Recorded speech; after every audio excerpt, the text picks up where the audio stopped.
Oh, man. Oh, I'm back, guys. This is laughable. This is laughable, man. First, Chelsea losing to Dinamo Zagreb a goal to nil on the road. Thomas Tuchel getting sacked as a result.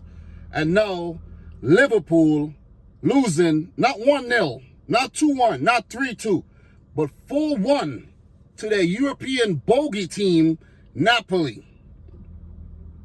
They don't do well traveling to Naples. Let's just get that out of the way. Liverpool fans know this.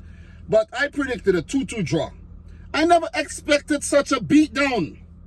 I really didn't expect such a beatdown. So before I start ripping into Liverpool and what they've done here in this game, let me first say congratulations to Napoli, to Luciano Spalletti and his boys.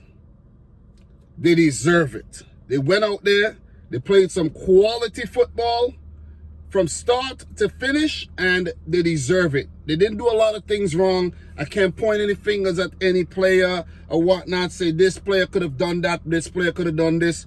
Everyone went out there, they stuck to the game plan, and they smacked Liverpool about, put them on the rack to hang out and dry. It's that serious. It's no exaggeration here whatsoever. Liverpool were well beaten, outplayed on the day. It was like men against boys. What has become of Jurgen Klopp's Liverpool? That's the question that a lot of people will be asking. But wait, before I get to Liverpool, this Napoli team, even though they're transitioning, losing some big players, Mertens and Insigne comes to mind. Osimhen comes to mind. There may be one or two other players that I'm not, recalling, but this team is going through a transitional period right about now. But the players that have come in, for example, a prime example, Kvaratskhelia, or you could call him Kvaradana, whatever, Kvaradinho, Kvaranaldo, because the man just twirled Liverpool like this. Trent Alexander-Arnold and Joe Gomez, he was just doing like this in the game. Kvaratskhelia, the Georgian international, we know how good this kid is. I've been talking about him since last year, before the Euros, and he's come of age. He got a big move from first he left the Russian league. I think he was with what club was he with? I can't remember the club off the top, but he went to Dinamo Batumi, and then from Batumi over to Napoli, and then he's doing big things. It's shown that it's some good scouting done by the people over at Napoli. So Kvaratskhelia, he deserves a lot of credit. I would go and say he could be man of the match, but Zielinski played well. He played really, really well, scored twice. Osimhen in his cameo played well. But I think the man of the match, I don't want to go for the flair players. I might have to actually say if Andre Frank Zambo Anguissa, the Cameroonian international man of the match, because he bossed the midfield. He was transitioning from defense to attack really well. And the Napoli midfield of Lobotka and Zambo Anguissa, they just won the game for Napoli there. So look, everyone on Napoli team did well. Osimhen just tormented the Liverpool's defense. Won a penalty, didn't score it, but when he stole the ball from Joe Gomez and just the runs he was making in behind, it was just nice to watch. It was really, really, really nice to watch, man. So, well-deserved win. Di Lorenzo deserves a lot of credit. Rachmani and Kim Min-jae at the back. An Asian duo at the back there doing really well. Merit wasn't tested enough, especially in the first half, but the second half, yeah. But look, to talk about Liverpool, I'm not going to be overly long here. Klopp, I think, got it wrong with his lineup by playing James Milner. Let's just get that out the way. I don't know what is Klopp's, infatuation with, and his I don't know what it is. Fixation with a fixation when it comes to James Milner. He just loves to play Milner. This could have been easily a game where, you know, you throw maybe a Firmino in the midfield or play Nunes up top, or you bring in Arthur. I know he might not be up to speed yet. That's his first set of minutes this season. But, you know, maybe he didn't want to throw Thiago right back in it. But still, I don't know what it is with him and playing Milner, you know what I mean? At least play one of those other guys from the start and bring on Milner late if you need him.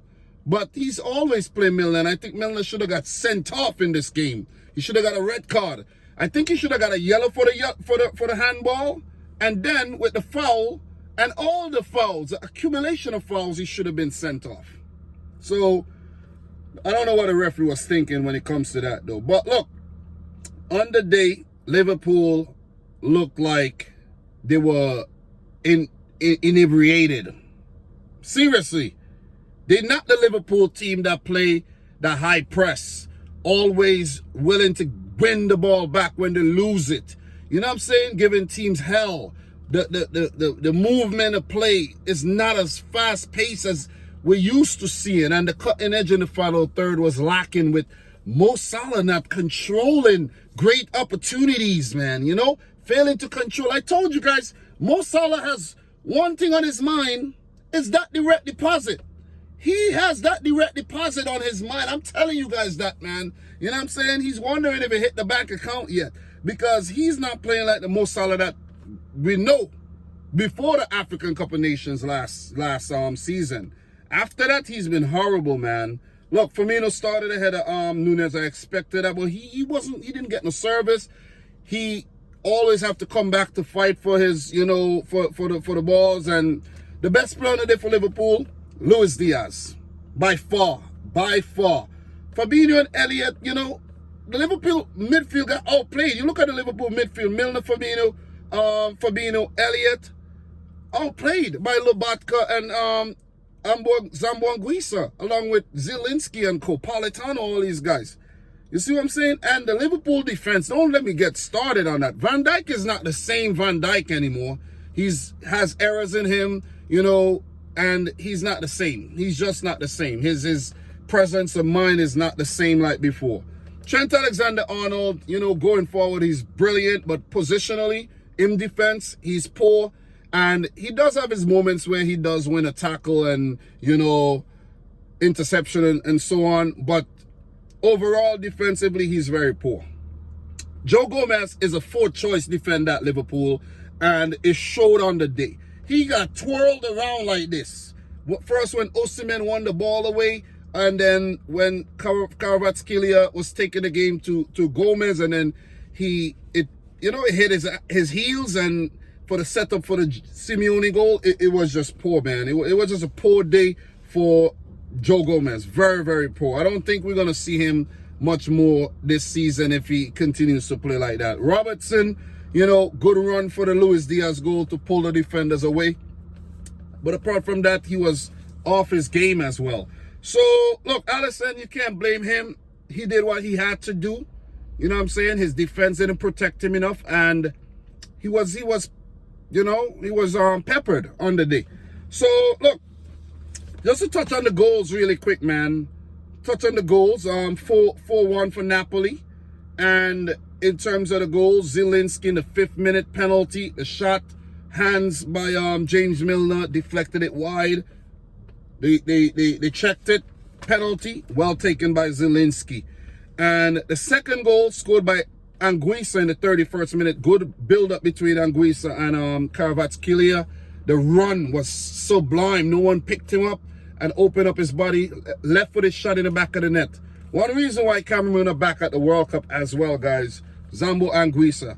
Didn't score anything for Fulham, but he's banging them in for Napoli against Liverpool. And he's not a goal scorer, but he was very, very good in an attacking sense in this game.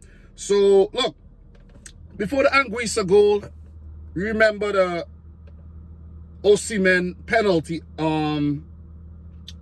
that he won against Van Dijk. And it's touch and go. Liverpool fans would say it's not a foul or whatever, but you could see Van Dijk stepping on Osimhen's foot when he flicked the ball away. So Osimhen, I think, should have allowed Zielinski, who took the penalty brilliantly, to take that one. He didn't, and Alisson with the big save. So kudos to Alisson, and Di Lorenzo couldn't put away the parry.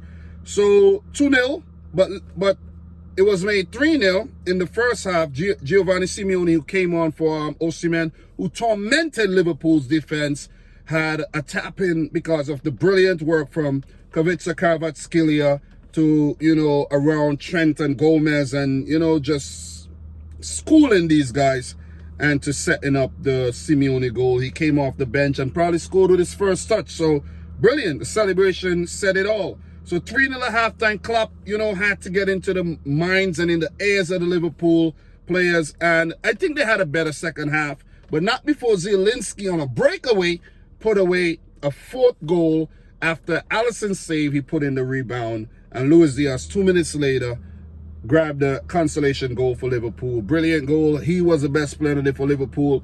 But overall, they were poor. Let me just check my notes to see if I miss anything. There might be a few things that I miss, of course. I'm not going to get every single thing, you know what I mean? But that's main things that happen in the game, you know what I mean? So in terms of stats, I'll talk about the game a bit later when I go live.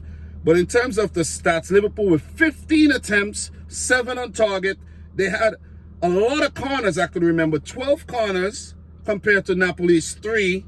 They had 62% of the ball, and they got beaten. Well beaten. They got cooked on the day. Napoli 18 shots, 9 on target, 4 in the back of the net, and it was a spectacular performance on the day by Napoli. So look, maybe the spirit of Diego Maradona was actually floating in the stadium, you know what I mean? Just instilling that inspiration within every single player, and they came out winners on the day, man. I wasn't expecting them to win the game, to be honest. I was giving Liverpool that respect to go out there and at least pick up a draw. But in Naples, they just trash. Simply put, they just trash in Naples, man. So look, I think Napoli do play Rangers next and on the road, and Liverpool will host Ajax. Ajax destroyed Rangers earlier, 4-0. So that's what the group looks like. Ajax should be on top, Napoli second, Liverpool third, and Rangers fourth. Is Klopp gonna get the sack? Guys, I don't think that's gonna happen. His league form has not been ideal either this season, with a bunch of draws, 3 draws and a loss. I think 3 draws and a loss with 2 wins in the first 6. So not a very good start in the league. And if he was a Chelsea manager, best believe he would have got his ass sacked. Best believe. Okay, so guys, just my brief reaction. I'll talk about all the games later. And look, check out that review if you watching this like later. Check it out. I'm going to be live talking about all the Champions League results. I'm not going to get into them right now. Talk about the Man City win, the Tottenham win, the loss for Chelsea, the loss for Liverpool, Barcelona big win, Bayern big win, Real Madrid with the win, and so on and so forth, man. So, guys, my boy Dominic Rich, thanks for watching another one. Subscribe if you're new. Like the video if you haven't yet done so. Let me know your thoughts down below. Let me know if Klopp should get the sack. I don't think so. But until next time, peace out. Rich. Squat. Peace.